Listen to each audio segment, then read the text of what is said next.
강의 11번째 시간입니다. 누가복음 강의를 지금 제가 4장까지 하고 있었는데 갑자기 뛰어넘어서 12장과 24장 한 이유는 오늘이 우리가 성령 강림주일이라고 우리가 하는 우리 기독교의 아주 중요한 절기입니다. 성령 강림이 뭔가에 대해서 조금 우리가 좀 살펴보고, 또 성령님은 어떤 분이시고 어떤 목적으로 오셨는지, 그리고 그분은 어떤 일들을 우리 가운데 행하시는지에 대해서 좀 살펴보기를 원합니다. 우리가 성령님 하면 오해가 한 가지 있는데, 어떤 사람들은 성령님을 하나님으로 생각지 않고 하나님과 비슷한 분으로 생각하는 경우가 있습니다. 그렇지 않습니다. 성령은 삼위일체 하나님이십니다. 성부 하나님과 동일하신 분이고 성자 예수님과도 동일하신 분입니다. 그러므로 성령 하나님도 하나님이십니다. 그리고 또 한 가지 오해가 있는데, 성령님을 하나님이시긴 하지만 성부 하나님이나 성자 하나님 예수 그리스도와는 다른 형태로, 다른 능력과 어떤 다른 모양으로 일하신다. 반은 맞고 반은 틀립니다. 하시는 일들이 분명히 다를 수 있습니다. 성부 하나님의 일과 성자 하나님의 일과 성령의 하나님은 각각 역할들이 다릅니다.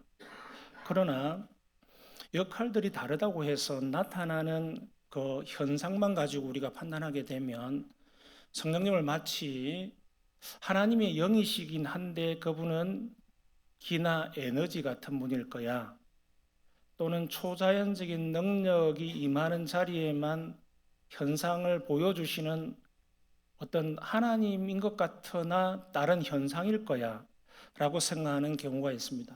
그것은 비성경적이고 오해입니다. 성령 하나님은 성부 하나님의 마음으로 일하시고요, 성부 하나님은 또한 예수 그리스도의 마음으로 일하십니다. 그리고 성자 하나님의 예수 그리스도의 일들을 대신 이 땅에서 하시는 똑같으신 그리스도의 영이십니다.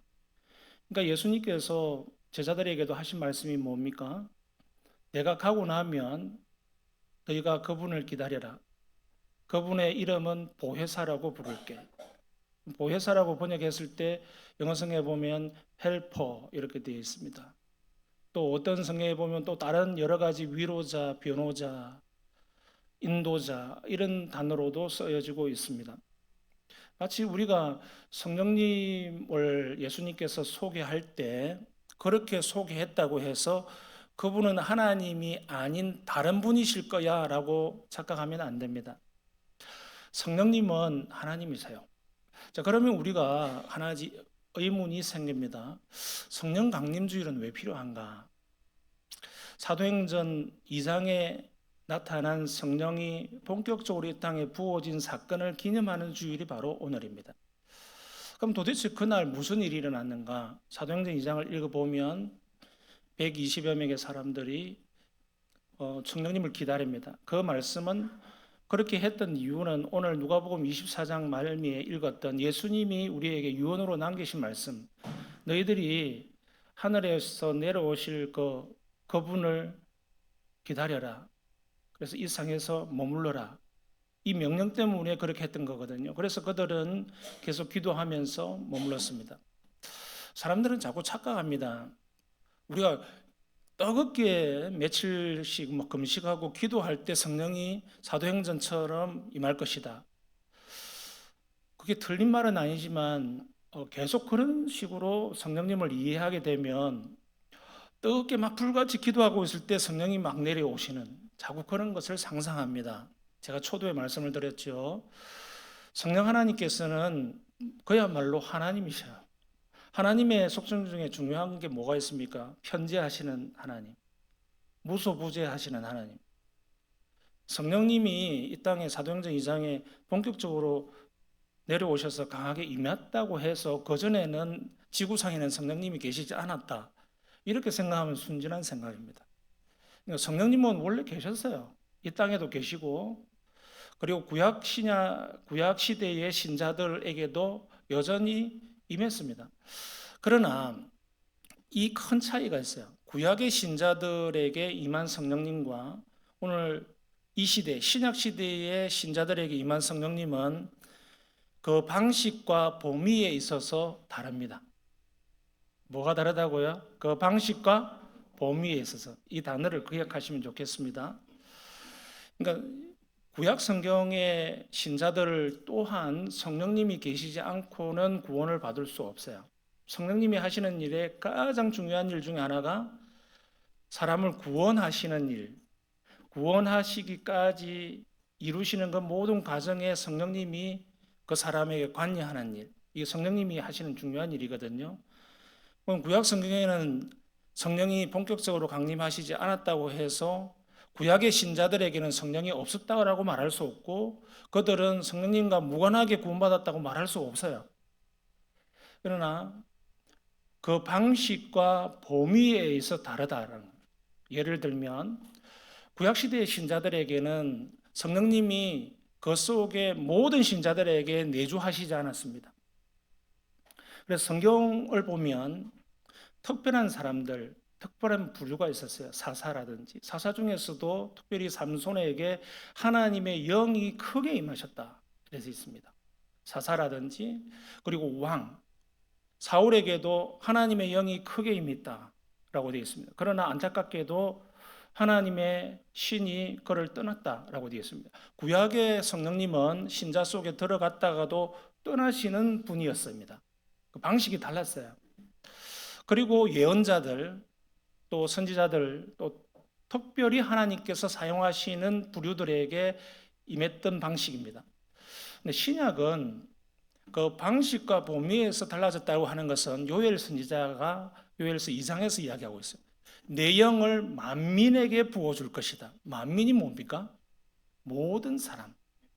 모든 사람에게거든요. 그러니까 예외 없이 신분고하, 남녀노소, 빈부귀천과 상관없이. 그래서 요엘 선지자는 뭐라고 이야기합니까? 늙은이들이, 젊은이들이, 너 자녀들이 이런 단어를 쓴단 말이에요. 왜 씁니까? 거기에 하나님의 영이 임하시면 네 자녀들이 예언할 것이요. 이것을 자꾸 오해하고 곡해할 수도 있습니다만은 자녀들이 막 없던 신적인 능력이 생겨가지고 미래를 보고 이런 이야기가 아닙니다.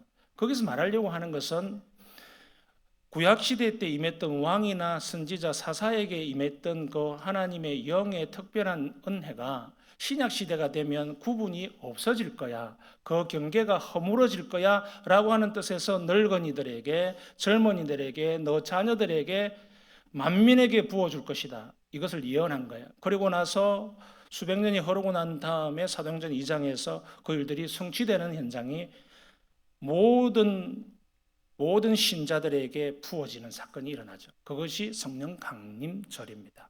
그러고 난 다음에는 이제 예수 믿는 모든 사람들에게는 하나님의 은혜가 주어진과 동시에 성령님이 우리의 몸 속에 또한 우리의 인격 속에 우리 전인 가운데 들어오십니다.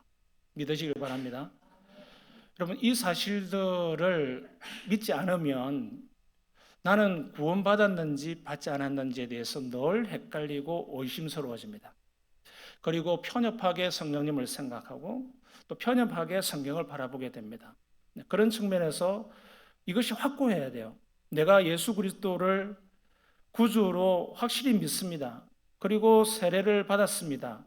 나는 구원의 확신이 있습니다. 라고 하는 그 확신 가운데 믿음이 있는 사람들은 저와 여러분 가운데 예외 없이 그 모든 사람에게 성령님이 부어졌다. 그리고 성령님이 들어가셔서 다시는 떠나지 않는다. 이걸 내주하시네요. 그 사실을 믿으시길 바랍니다. 이게 성령 강림주일의 의미예요.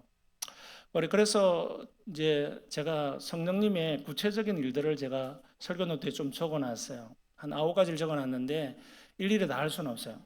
첫 번째부터 5번째까지 제가 2번 동그라미 2번을 겹쳐서 이렇게 해놨는데 사실 2가지 2번이 똑같은 의미이기도 하고 첫 5번째까지가 구원에 관한 이야기입니다. 성령님이 하시는 일들은 구원을 이끄시는데 그 일들에 있어서 똑같은 일이에요. 첫 번째 1번도 죄를 깨닫는 일, 이것은 구원에 있어서 중요한 일이죠. 두 번째 그리스도를 알게 하시고 받아들이고 주로 시인하는 것. 또 두 번째, 죄인을 거듭나게 구원하시는 일. 이것은 똑같은 이야기입니다. 3번, 하나님의 자녀됨을 확정하고 확신케 하는 것. 그리고 그 다음에 그리스도와 연합하게 하시고 그 신자들을 불러 모아서 서로 결합되게 하고 교회로 부르시는 일. 그리고 교회를 세워가게 하는 일. 이것이 바로 구원의 일이거든요. 그래서 1번부터 4번까지는 다 구원에 관한 것인데 이 일들을 성령님이 행하십니다. 그리고 그 다음에는 뭐냐면 5번 동그라미 5번에 보면 성경을 깨닫게 하시는 일이라고 되어 있습니다.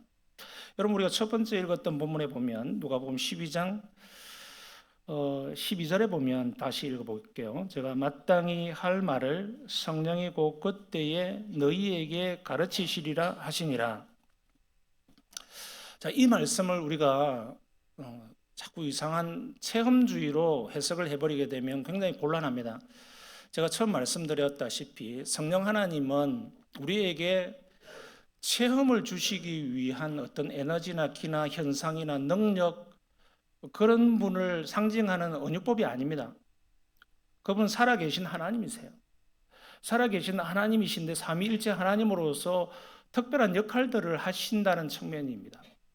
그렇기 때문에 성경을 깨닫게 한다.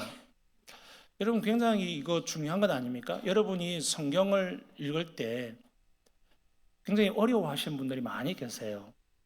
그래서 목사에게 찾아와서 목사님 제가 수십 년을 예수를 믿어도 성경을 읽어도 모르겠습니다. 또는 잠이 옵니다. 어떻게 읽어야 됩니까? 또 새가족들은 제게 묻기를 목사님 성경을 읽고 싶은데 어떤 성경을 먼저 읽으면 좋겠습니까? 주로 하는 질문들입니다. 그럴 때 저는 그렇게 대답을 합니다. 시편을 먼저 한번 읽어보십시오. 또 쉽게 잠언을 먼저 한번 읽어보십시오. 또 신약 성경에는 또 어떤 것을 한번 읽어보시면 또 쉬울 것입니다. 라고 추천해드리는 경우가 있습니다. 여러분 성경은 모두에게 어렵다고 생각하면 어려울 수 있습니다. 그러나 또 쉽다고 생각하면 너무 쉽습니다. 왜 쉬울까요? 성경을 여러분 한글로 되어 있는데 여러분이 읽지 못하는 문장이 있습니까? 없습니다. 그리고 그것을 들여다보면 이 말이 무슨 말인지 모르는 경우는 사실은 한 5% 미만입니다. 95%는 다 이해가 되는 말들이에요. 아주 어렵고 표현이 깊이 있는 신학적인 논쟁이 있을 만한 그런 애매한 표현들, 교리를 담고 있는 것들이 분명히 있습니다. 그러나 거의 95% 정도는 그냥 우리의 일반적인 지성만 가지고 봐도 이게 무슨 말인지 그 뜻을 헤아릴 수 있다는 거예요. 근데 그 뜻을 헤아리고 그 뜻이 깊이 들어가서 하나님이 나에게 요구하시는 것이 뭐고 이 글의 진짜 목적이 뭔지에 대해서 알려주시는 그것을 누가 하시느냐? 성령님이 하신다는 거예요. 성령님이 하시는 이 일들을 우리가 성경을 읽을 때 성경 자체가 성령님의 감동으로 된 것이다 라고 하는 디모데 3장 16절 말씀 그것을 유념하시길 바랍니다. 하나님의 감동으로 된 것으로 이것을 성령님이 모든 그 기록을 주도하셨다 이런 뜻이거든요. 성경 기록 자체가 성령님이 처음부터 관여한 글자예요. 그렇다면 성령님이 기록하신 이 성경을 우리가 대할 때 우리 속에 성령님이 계시다면 성령님이 우리 속에 있는 마음과 합하여져 있기 때문에 알게 하시고 적용시켜 가십니다. 그렇다면 여러분이 성경을 읽을 때 여러분이 해야 될 것은 뭐냐면 길을 쓰고 해석을 해야지 이러기보다는 여러분의 마음을 성령님께 내어드리고 성령님께서 행하시는 대로 따라가시길 바랍니다. 그래서 성령님께서 나에게 어떠한 메시지와 또 감동들을 주실지에 대한 기대와 열린 마음으로 계속 익숙해지기 시작하면 어느 정도까지는 여러분 목사 수준이 아니다 하더라도 성경이 말씀하고 있는 뜻들을 다 이해하게 됩니다. 여러분은 그 정도면 충분합니다. 교리적인 것, 신학적인 것, 어려운 것 자꾸 분석하고 이것을 이해하려고 그렇게 애쓰지 마십시오. 스트레스 받습니다. 성경은 성령님께서 주도적으로 쓰셨기 때문에 충분하게 우리에게 알리실 말씀들을 알리십니다. 자, 그러나 우리가 조심해야 될 게 있어요. 성경을 읽으려고 할 때 모든 것이 성령님의 뜻이기 때문에 성령님께 모든 것을 내가 맡겨드린다라고 할 때 그것을 신비적인 체험 쪽으로 기대나 몰아가지 마시길 바랍니다. 성령님은 우리를 기계적으로 움직이시는 분이 아니십니다. 우리 속에 들어오셔서 야, 김태길 이렇게 해, 저렇게 해. 이런 분으로 오해하시면 안 됩니다. 성령님을 그렇게 오해하는 분들이 상당히 있습니다. 그리고 실제적으로 그렇게 가르치는 목사들도 있고 특정한 교단, 교회도 있습니다. 성령님은 우리를 사랑하시고 기다려주시고 인내하시며 자비하시고 긍휼하시는 인격적인 하나님이셔요. 그렇다면 우리를 코를 껴서 그냥 따라와, 안 하면 그냥 회초리를 들고 하는 그런 분이 아니라 우리가 인내심을 갖는 그것보다도 무한한 인내를 가지고 계신 분이에요. 그리고 어떤 일들을 행하실 때에 우리가 생각하는 것보다도 훨씬 자연스럽고 따사롭게 하시는 분이 바로 성령님이십니다. 여러분, 성령님이 행하시는 일들은 너무나도 다양하고 폭이 넓기 때문에 우리가 성령님은 이렇게 반드시 하셔라고 규정할 수가 없어요. 어떤 것을 자꾸 규정하는 순간 어떻게 되느냐 하면 성령님을 기계적으로 받아들이고 나는 성령님이 시킨 대로 해라고 생각하는 경우가 있습니다. 여러분, 설교자들도 그런 분들이 있어요, 가끔. 그래서 저는 웬만하면 연속 강해를 합니다. 성경을 해놓고 이번에는 누가복음을 합니다 해서 이렇게 장수로 넘어가잖아요. 그러다가 또 특별한 일이 있으면 몇 장을 건너뛰고 필요한 장을 하기도 하고. 제가 그렇게 하는 이유가 뭐냐 하면 그것도 성령 안에 있는 일들입니다. 그러지 아니하고 제가 새벽기도 때 갑자기 성령님 오늘 이번 주일에는 제가 어떤 말씀을 전할까요? 감동이 오면 다행입니다. 그러나 그런 감동도 없고 생각도 안 나고 아무 생각이 안 들면 어떻게 해야 됩니까? 월요일도 기도해도 성경 본문이 생각나지 않고 화요일, 수요일, 목요일, 금요일, 토요일까지도 성령 하나님이 그런 아무 감동도 안 주면 저는 설교를 안 해야 됩니까? 여러분, 이것이 성령의 감동과 성령의 인도하심이라고 우리가 너무 그쪽으로 어떤 체험이나 경험을 가지고 성령님의 뜻을 분별하려고 하면 모든 게 불확실합니다. 분명한 게 하나도 없어요. 우리 성령님은 기계적으로 우리에게 주신 자율권들을 빼앗아가는 분이 아닙니다. 우리의 모든 생각과 지성이 거듭나게 하실 때에 성령 안에서 행하셨기 때문에 우리가 생각한 것이 죄를 짓는 것이 아니라면 어떤 것을 결정하더라도 그것은 성령님의 뜻입니다. 그걸 믿으셔야 돼요. 그래서 여러분이 성령님께 묻고 성령님과 동행하고 주님, 제가 이 시간 어떻게 하면 좋을까요? 제가 어떤 결정을 할까요? 굉장히 좋은 태도입니다. 그럼에도 불구하고 모든 매사의 모든 일들을 그렇게 할 수 있습니까? 정말 사도 바울도 그렇게 전도 여행을 할 때 항상 그렇게 했나요? 그러면 사도 바울이 왜 바나바하고 그렇게 심하게 다투었다고 성경이 기록하겠습니까? 다투는 것은 성령님의 뜻이 아니잖아요. 여러분, 우리가 주어진 세상에서 살아가는 것은 성령님과 함께 동행은 해야 되지만 성령님께 모든 것을 다 기계적으로 물을 수는 없습니다. 여러분, 그것은 성령님과 친한 것이 아니라 성령님을 어떤 기계적으로 생각하는 신비한 기나 에너지나 도움을 주는 그야말로 나의 몸종으로 생각하는 이상한 거예요. 좀 이따가 성령 모독죄에 대해서 하겠지만, 제가 어떤 아는 한 그 신자의 가정은 성령님이 늘 묻는, 성령님과 동행하는 사람이로 자부하는 사람인데 모든 것을 매사에 물어요. 어느 정도까지 묻느냐 하면 어느 날 한 가족이, 그 가족이 차를 타고 여행을 하는데 고속도로를 달리다가 이제 저녁 먹을 시간이 되었어요. 그래서 우리가 오늘 저녁을 뭘 먹을지 성령님께 물어보자. 그렇게 해서 휴게소에 세워놓고 5분 동안 각자 기도했다는 거예요. 그리고 5분 후에 묻습니다. 그 성령님이 뭘 먹으라 하더냐? 너를 뭘 먹으라 하더냐? 그래가지고 저는 김치찌개요. 나는 순두부요. 나는 된장찌개요. 나는 차돌박이요. 뭐 이렇게 이야기하고 이거 성령님이 각자에게 너무 많은 것들을 이야기해서 다시 우리가 마음 모아보자. 또 기도했다는 거예요. 또 기도하고 또 기도하니까 그 가장이 나는 이상해 왠지 오늘 순두부찌개가 먹고 싶다. 그래서 그러니까 이제 눈치를 보면서 저도 아버지처럼 순두부찌개를 먹으라고 성령님이 말씀하시는 것 같아요. 그 마음이 맞아서 그래 옳거니 성령님이 그렇게 우리에게 오늘을 순두부찌개를 먹으라고 하시는가 보다. 그럼 다시 기도해 보자. 순두부찌개 집이 한두 개가 아니지 않느냐. 어느 집에 가서 먹어야 될지를 한번 기도해 보자. 그래서 또 기도했다는 거예요. 그러니까 기도해 보니까 왠지 우리가 지금 북쪽으로 가고 있는데 그래 북쪽이지. 북창동 순두부. 얼토당토 않은 그 생각이 난 거예요.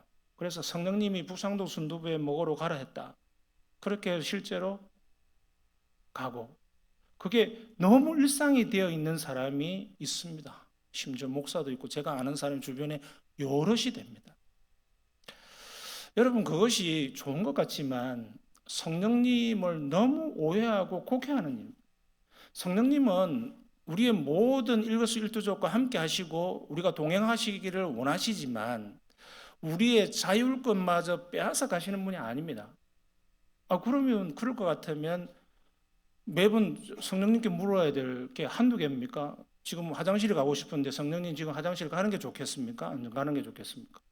지금 안 가는 게 좋겠다 그러면 어떻게 해야 됩니까? 여러분 성령님에 대한 오해를 가지고 있는 동행함과 성령의 충만을 오해하는 분들은 그렇게도 합니다. 성경을 깨닫게 하신다라고 할 때에 오늘 성령님 제가 펴는 게 하나님의 인도하심인 줄 믿고 글로 가겠습니다. 딱 폈더니 예수께서 산으로 가시더라. 오늘 내가 바다 가려고 그랬는데 이번 휴가는 산이다. 이럴 수 없다는 이야기죠. 여러분 성경을 우리가 깨닫고 성경이 말씀하는 것을 우리의 삶에 적용한다고 하는 것은 그 원리와 기준과 정신을 우리에게 주는 겁니다. 원리를 준다고요. 그것을 아셔야 돼요.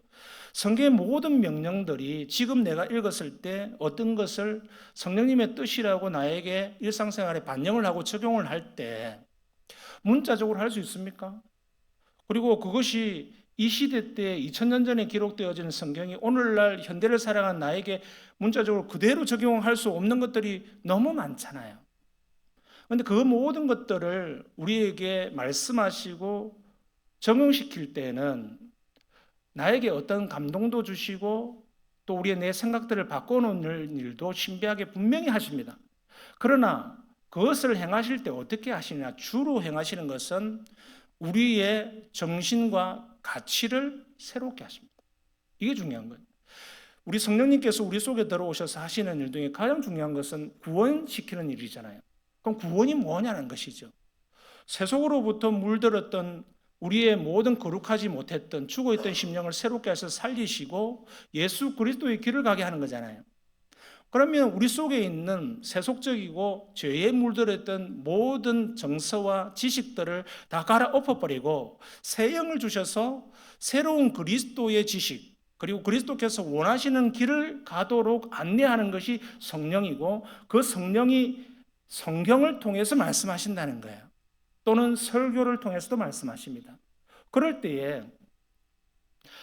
여러분 설교 시간에 설교자가 이렇게 사십시오 라고 저의 경험을 비추어서 여러분에게 말한다고 한들 저처럼 살 수 있습니까 여러분? 여러분 저처럼 살 수 있나요? 목사처럼 어떻게 삽니까?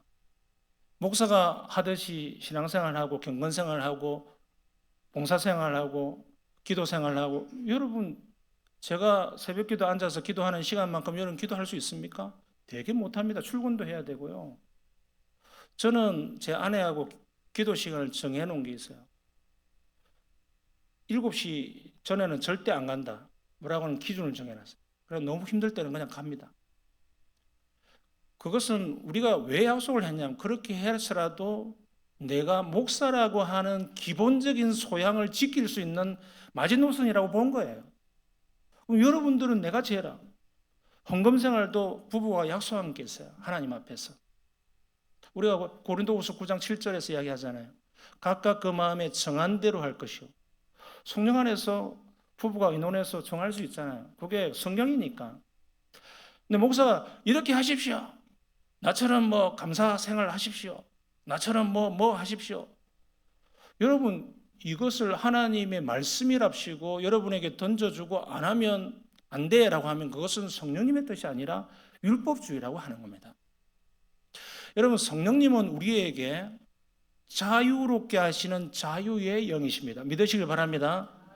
방종하는 것이 아니라 그리스도 예수 안에 있대 네가 자유롭게 살아라. 그러나 그리스도의 안에서 살아가라. 이것이 성령님의 뜻이에요. 그래서 성령님은 우리에게 그냥 소위 말해서 뭐라고 해야 될까요? 그냥 원을 그려주는 겁니다. 여러분, 운동장에 가면 트랙이 있잖아요. 트랙을 그려놓으면 육상선수가 트랙 안에서 뛰어야 되잖아요. 아무리 빨리 달려도 트랙을 벗어나면 탈락입니다. 세계 신기록을 세웠더라도. 그 트랙 원을 그려놓은 것이 성령님이라고 보시면 돼요. 굉장히 광범위하고 넓고 자유롭습니다. 그러나 이 틀을 정도는 벗어나면 안 돼라고 하는 것이 성령님의 뜻이에요. 그렇다면 각자에게 주는 여러 가지 적용점이 다 다를 수 있어요. 성령님이 목사에게 주는 성령님의 은혜와 적용점과 그 방향과 또 여러분에게 각자에게 주시는 방향이 그 깊이와 넓이와 범위가 다 같을 수 없다는 겁니다. 부부도 서로 달라요. 가족도 다 다를 수 있습니다. 그것을 이상히 여기면 안 되고 그리고 내 방식으로 해라고 누구에게 강압할 수도 없다는 것이죠. 이것이 성령님께서 주시는 자율성입니다. 성령님이 그만큼 우리 가운데서 임의적으로 임하신다. 그래서 요한복음 3장에 보면 니고데모의 대화에서 성령님을 바람에 비유하잖아요. 바람이 부는 것처럼 어디에서 소리는 더나 어디에서 불어서 어디로 가는 것을 알지 못하는 것처럼 성령으로 난 사람도 다 그러하니라. 거듭남에 대한 이야기이긴 하지만 성령님이 어떤 것을 적용해 나갈 때 각자에게 바람이 부는 방식이 다르다는 겁니다.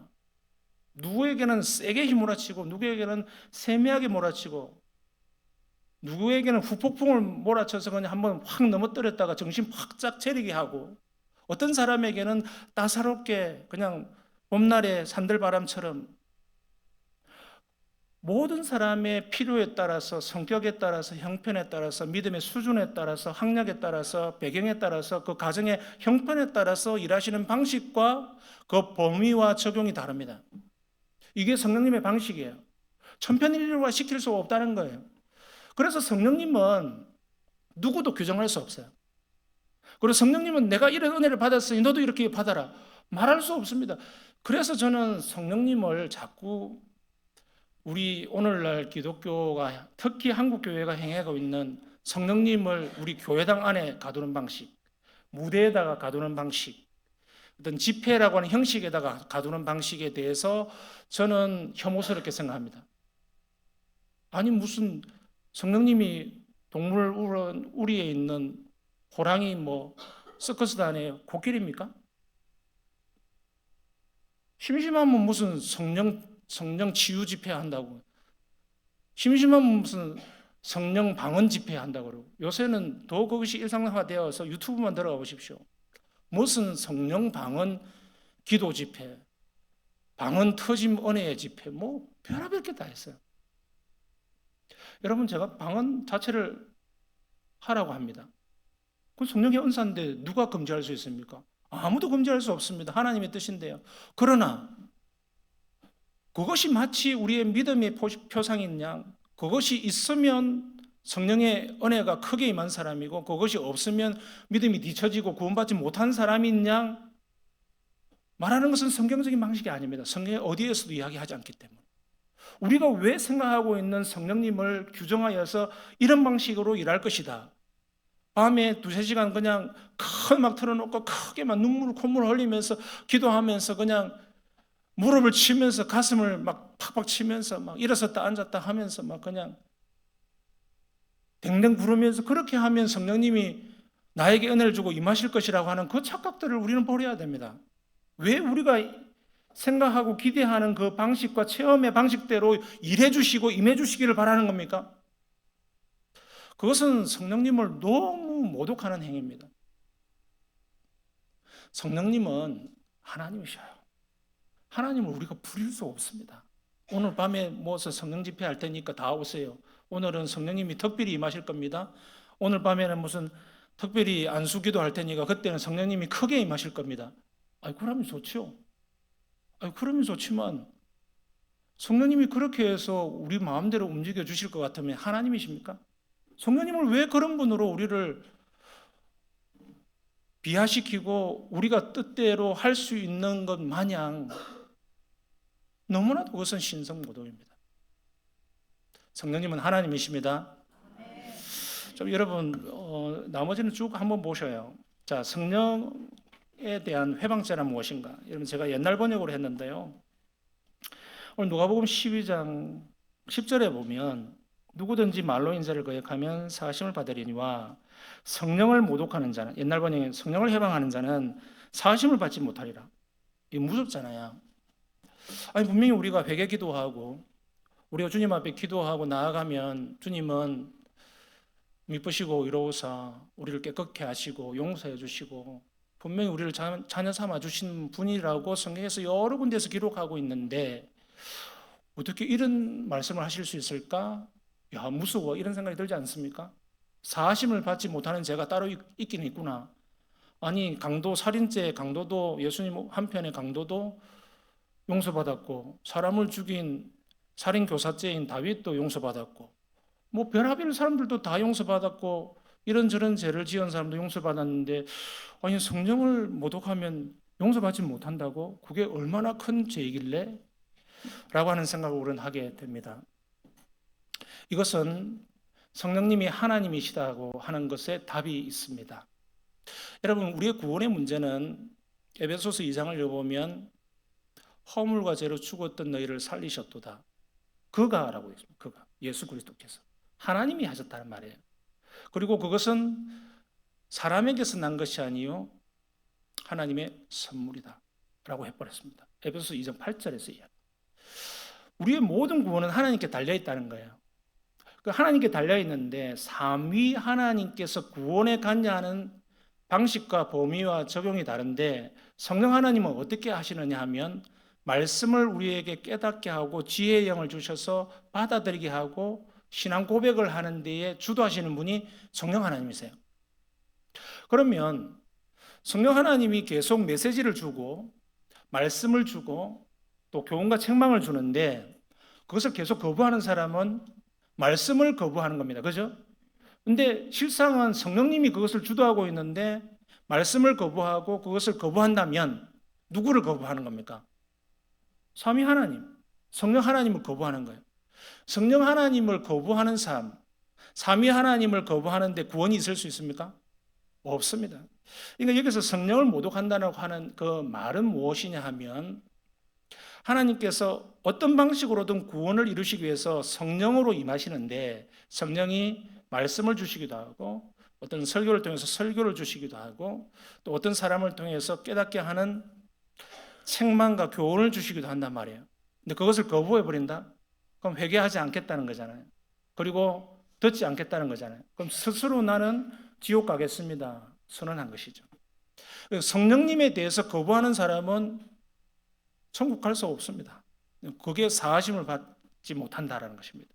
자동이죠. 자동으로. 그러므로 여러분 성령님을 모독한다고 하는 것의 가장 큰 죄는 내가 하나님을 저항하는 것이고 하나님의 말씀에 대해서 저항하는 것입니다. 듣지 않겠다. 그래서 제가 이렇게 해놨잖아요. 성령 해방하는 죄, 모독하는 죄란 참뜻 이렇게 해놨죠. 참뜻. 참뜻의 동그라미 1번 한번 읽어볼까요? 시작.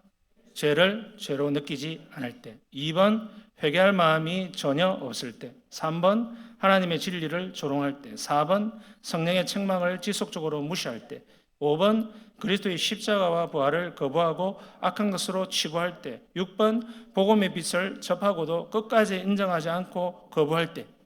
이것이 성령 모독죄입니다. 성령님이 이런 일을 행하시는데 나는 필요 없어. 자동인 것이.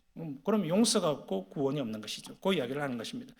그래서 여러분 오해가 갖는, 내가 단순한 실수나 영적 침체가 왔거나 내 마음속에 일어나는 분노나 어떤 미움이나 좀 자칫 좀 잠시 미끄러지는 시험이나 이런 것이 성령 모독하는 것이 아니냐라고 걱정할 필요 없습니다. 그것은 성령의 모독이 아닙니다. 우리는 얼마든지 연약해질 수 있고 넘어질 수도 있고 시험에 들 수도 있습니다. 그러나 하나님 자신 자체를 거부하거나 저항하고 말씀을 듣지 않으려고 길을 쓰고 나를 막을 때, 그래서 그분과 소통할 수 없는 길로 계속 반대의 길로 갈 때, 그런 사람은 용서받지 못합니다. 자동적으로 성령을 모독하는 것이고 구원받지 못하는 것이죠. 그래서 이것이 성경에서 말씀하고 있는 성령 모독죄, 해방죄가 되겠습니다. 마지막으로 제가 말씀드리고 싶은 것은 이제 24장으로 한번 가보실까요? 마지막으로 읽었던 누가복음 24장의 49절인데요. 볼지어다 내가 내 아버지께서 약속하신 것을 네게 보내리니. 약속하신 것은 무엇입니까? 보혜사 성령입니다. 너희는 위로부터 능력으로 입혀질 때까지 이 성에 머물라. 자, 이 구절이 많은 오해를 갖죠. 능력, 성령은 곧 능력이구나. 성경에 보면은 성령 자체가 능력처럼 동일화시키는 경우가 있습니다만은, 그러나 의미적으로 보면 분명히 분리하고 있습니다. 왜 이것을 제가 분리하라고 여러분께 말씀을 드리냐면, 성경에 보면 성령을 받으라 이런 메시지가 나오잖아요. 명령이 나옵니다. 성령을 받으라. 성령 받는 것은 다른 것이 아니라 우리가 성령 세례를 받음으로 성령이 우리 속에 들어오시고 우리를 구원에 인도하시는 거잖아요. 근데 성령의 능력을 입는 것은 성령이 이미 들어오고 나서 우리를 구원시키고 난 이후에 반복적으로 일어날 수 있는 또 다른 성령의 능력을 이야기하는 겁니다. 그 능력은 입혀질 수도 있지만 안 입혀질 수도 있어요. 이걸 구분하셔야 돼요. 그래서 여기에서 말하는 능력은 오순절 강림 사건이 아직 일어나기 전, 본격적으로 오순절 강림 이 사건이 일어나기 전이기 때문에 능력을 입혀올 때까지라는 표현을 했습니다. 그러나 이미 성령님께서 이 땅에 오순절 강림으로 강하게 역사하셨잖아요.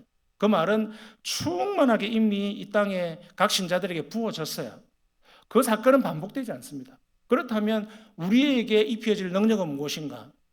성령님이 오셨다가 다시 떠나가셨다가 다시 부어지고 떠나가셨다가 부어지는 행위가 아니라 이미 계신데, 우리 속에 필요한 어떠한 일들을 행하기 위해서 더 특별한 능력들을 부어주실 수 있다는 겁니다. 어떤 권능을 주실 수 있고 또 은사들을 주실 수 있다는 이야기입니다. 그 권능들은 우리가 성령 충만을 통해서 언제든지 다시 회복하고 부어지고, 배터리가 방전돼서 다시 방전됐다가 또 부어지고 하는 그 일들이 반복될 수 있다는 그 이야기입니다. 그래서 성령을 받으라라는 것과 성령의 능력을 받으라라는 것을 조금 구분합시다. 그러나 그것을 꼭 무슨 다른 것처럼 완전히 별개인 것처럼 그렇게 구분하지 마십시오. 그러나 쉽게 그렇게 저는 구분시키라고 교육학적으로 여러분 말씀을 드립니다. 제가 오늘 결론을 드릴게요. 여러분, 저와 여러분은 이미 예수 그리스도 안에서 구원받은 백성입니다. 믿습니까? 여러분 구원의 확신이 있습니까? 그렇다면 여러분에게는 이미 성령님이 계십니다. 성령님이 계시지 않는 것처럼 여러분이 이미 신자이고 구원의 확신이 있으면서 성령님이 계시지 않는 것처럼 생각하는 것은 이상한 겁니다. 성령님이 계셔요. 근데 다만 성령 충만하지 못하면 성령님이 계시는 줄 모르고 살아갑니다. 배터리는 있는데, 차에 배터리가 있잖아요. 배터리가 있는데 방전이 되면 시동이 안 걸리잖아요. 그러니까 충전만 하면 되잖아요. 전기차 생각하시면 됩니다. 근데 충전만 하면 될 걸 그때마다 방전될 때마다 전기차 배터리를 계속 바꿀 겁니까? 1,000만 원씩 주고? 그럴 수 없잖아요. 그죠? 여러분, 우리가 성령님이 한번 들어오시면 떠나지 않습니다. 다만 우리의 성령이 충만함이 가득 차지 않고 계속 좀 방전이 되어서 성령님에 대한 인식이나 동행함이나 그 느낌들이 약해졌을 뿐입니다. 그렇다면 그것을 어떻게 회복하느냐? 방법은 성경에서는 딱 두 가지밖에 없다고 이야기합니다. 말씀과 기도 외에는 없습니다. 그래서 내가 왜 너무 힘들지? 내가 이런 어려운 문제가 있는데 왜 나는 늘 근심 걱정만 많지? 또는 원망만 많지? 부정적인 생각만 들지? 또는 교회 가도 재미가 없지? 나는 내 신앙은 왜 이리 살아나지 않지? 하는 여러 가지의 여러분 고민들의 그 핵심은 뭐냐면 성령님이시거든요. 근데 그 성령님은 애매하잖아요. 우리 눈에 보이지도 않고 귀에 실제로 어떤 주파수가 있는 음성으로 말씀하시지도 않기 때문에. 근데 그 성령님의 다른 이름이 뭐냐면 말씀과 기도입니다.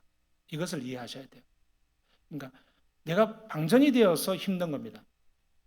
여러분이 방전이 되어서 찬송이 기쁘지 않는 겁니다. 여러분이 방전이 되었기 때문에 말씀의 그 메시지가 여러분에게만큼은 소위 말해서 은혜가 되지 않는 겁니다. 설교자에게도 책임이 많이 있을 수 있습니다. 그럼에도 불구하고 여러분이 지속적으로 방전이 되어 있고 힘이 없고 맥이 빠져 있고 영적인 어떤 힘이 그냥 전무한 것처럼 계속 무기력하게 살아간다. 이것을 영적 침체라 그러죠. 그래서 에베소서 6장에서 계속 이야기하고 있잖아요. 그 영적 침체를 이용하는 것이 사탄 마귀고요. 사탄 마귀를 물리치기 위해서 우리에게 바로 가지라고 하는 것이 성령의 검이라고 해요. 성령의 무기를 가져라. 곧 하나님의 말씀. 에베소서 6장에서 그렇게 이야기하잖아요. 하나님의 성령의 검을 하나님의 말씀이라고 동일화시켜요. 그리고 그 이어서 나오는 17절이었고 18절 말씀에 보면 항상 성령 안에서 기도와 간구로 나아가라. 말씀과 기도가 우리의 영적 침체와 영적 전투에서 이길 수 있고 또 충전받을 수 있는 유일한 방법이다. 그것이 성령의 활동이다라고 성경은 말씀하고 있습니다. 그렇게 사실 수 있겠습니까? 네, 그렇게 사십시다.